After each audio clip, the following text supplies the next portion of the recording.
अस्सलामुअलैकुम प्यारे बच्चों। हम आज आपकी माहौल का मुताला किताब से सबक नंबर 15 हमारा जिस्म ये सबक पढ़ेंगे। यहाँ पर आपको चंद पेशे से मुंसलिक लोग नजर आ रहे हैं जो अलग अलग हरकत कर रहे हैं। कंडक्टर जो है वो बस की घंटी बजा रहा है। लड़का जो है वो फुटबॉल को मार रहा है। नर्स इंजेक्शन दे रही है। बच्ची टोपी पहन रही है।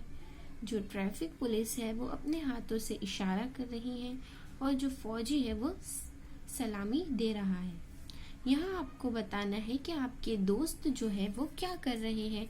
तो मैंने आपको अभी एक्सप्लेन कर चुकी हूँ। वो जिस्म के कौन से हिस्से इस्तेमाल कर रहे हैं। कौन कौन से हिस्से इस्तेमाल कर रहे हैं जिस्म के। कोई अपने हाथों का इस्तेमाल कर रहा है, कोई अपनी पैर का इस्तेमाल कर रहा है ना। कुछ जो लोग हैं वो अपने पूरे जिस्म का इस्तेमाल कर रहे हैं। तो हम अपने जिस्म का किस तरह से इस्तेमाल करते हैं और कौन से आज़ा को क्या नाम दिया गया है हमारे जिस्म के, आज हम इस सबक में वो सीखेंगे। बताओ तो भला, जिस्म के हिस्से पहचानो। अब मैं हिस्सों के नाम लूंगी, आप अपने उन हिस्सों को हाथ लगाएंगे कि ये कौन से हिस्से हैं और हमारे जिस्म में कहाँ है। पेशानी कहाँ है हमारे जिस्म में। गाल, नाक और कान, पेट और सीना, बालाई बाजू, कलाई और हथेली, जानू, घुटना और पाँव। क्या दी हुई तस्वीर देखकर तुम जिस्म के अहम हिस्से पहचान सकते हो। ये आपके जिस्म के सारे अहम हिस्से आपको दिए गए हैं। आपको ये तस्वीर देखकर पहचानना है कि ये हिस्से कहाँ हैं। अब हम देखेंगे कि जिस्म की बनावट। सर, धड़, हाथ और पैर जिस्म के अहम हिस्से हैं। हमारे जिस्म के 4 अहम हिस्से हैं। सर, हाथ,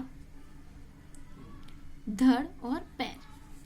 सर, हाथ और पैर धड़ से जुड़े होते हैं। सर, दोनों हाथ और पैर, ये जो हमारा दरमियानी हिस्सा, इसे धड़ कहते हैं। ये धड़ से सर भी जुड़ा होता है, हाथ भी जुड़े होते हैं और हमारे पैर भी जुड़े होते हैं। अब हमें सर के बारे में यहाँ मालूमात दी जा रही है। सर पर बाल होते हैं। पेशानी के नीचे 2 आंखें होती है। मैं जो चीज़ों का नाम ले रही हूँ, आप उन चीज़ों को हाथ लगाकर देखो, क्या सच में मौजूद है आपके सर में वो चीज़ें। एब्रो और पपोटे होते हैं। जो आँख के ऊपर होता है ना, उसको पपोटे कहते हैं। दोनों जानिब 2 कान होते हैं। सामने की जानिब नाक होती है।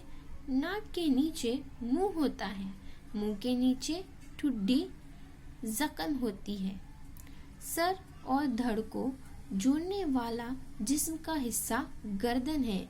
हम सबके पास गर्दन है ना, जो हमारे सर को और हमारे धड़ को जो है वो जोड़ती है। गर्दन के सामने के हिस्से को गला कहते हैं। ये पूरी हमारी गर्दन है और इसका जो आगे का हिस्सा है वो गला है। यहाँ पर धड़।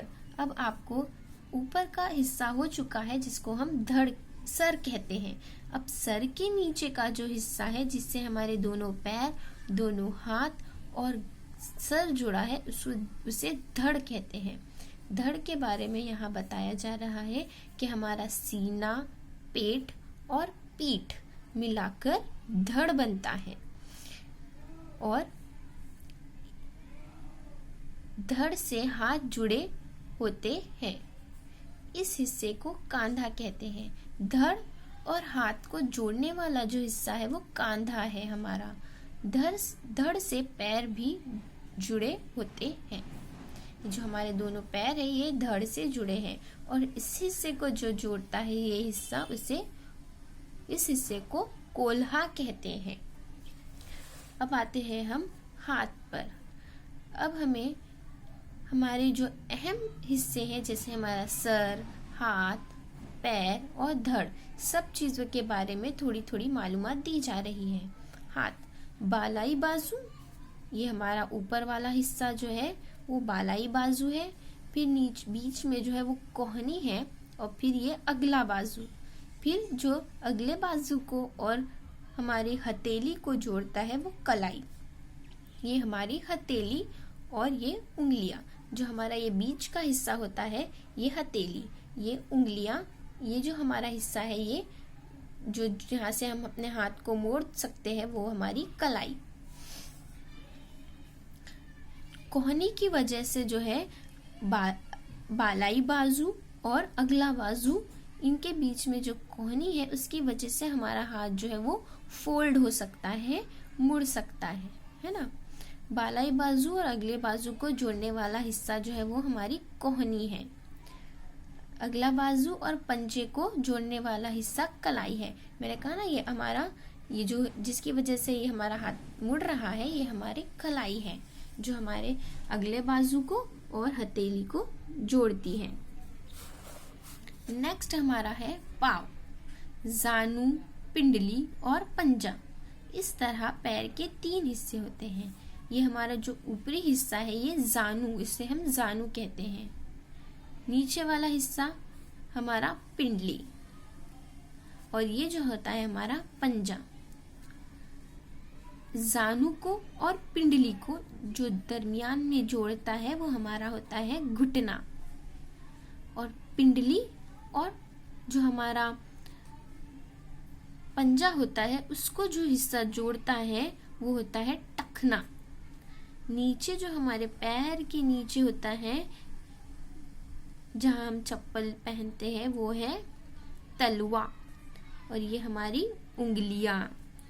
ओके, जानू और पिंडली और पंजा 3 हिस्से हैं, और बाकी जो घुटना है वो पिंडली को जानू को जोड़ता है, और पिंडली और पंजे को जोड़ने वाला हिस्सा जो है वो टखना है।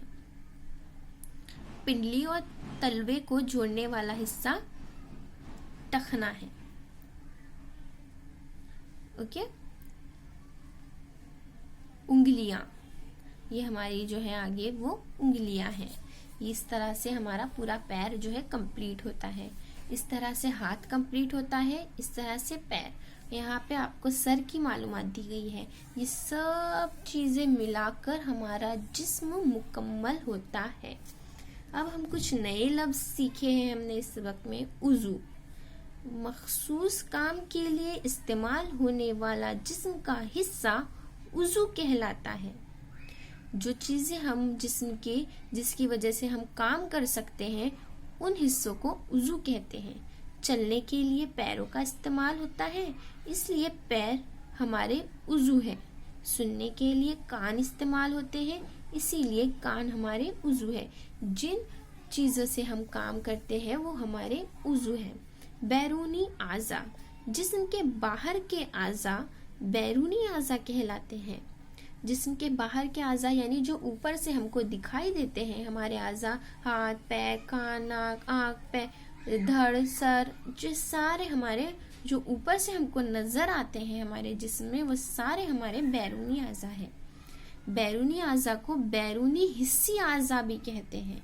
इनकी वजह से हमें चीजें जो है वो महसूस होती है, हम जानते हैं कि हमारे आसपास क्या हो रहा है, इसलिए उन्हें हिस्सी आज़ा भी कहते हैं।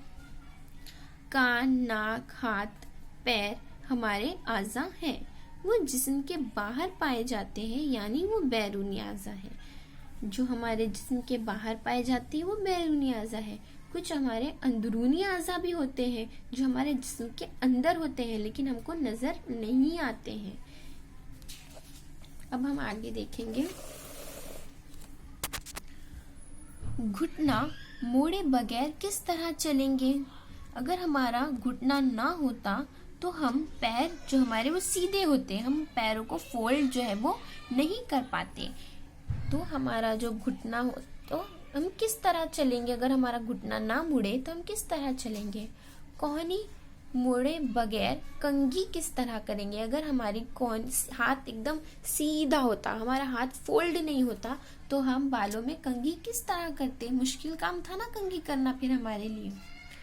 जिस्म की हरकत, गिल्ली डंडा खेलने का डंडा लो, इसे मोड़ने की कोशिश करो। अब आपको ये समझाया जा रहा है कि अगर हमारे आज़ा ना मुड़ते तो क्या होता। जैसे गिल्ली डंडे का हमने एक डंडा लिया और अब हम वो डंडा जो सीधा था उसको मोड़ने की कोशिश करेंगे तो क्या होगा। जाहिर बात है कि वो डंडा टूट जाएगा। क्या डंडा मुड़ता है? क्यों नहीं मुड़ता, है ना। हमने वो पहली बात तो मुड़ेगा ही नहीं। अगर हमने ज्यादा ही कोशिश कर ली है तो वो टूट जाएगा। अगर हमारे हाथ पैर भी ना मुड़ते तो क्या हम हरकत कर सकते थे?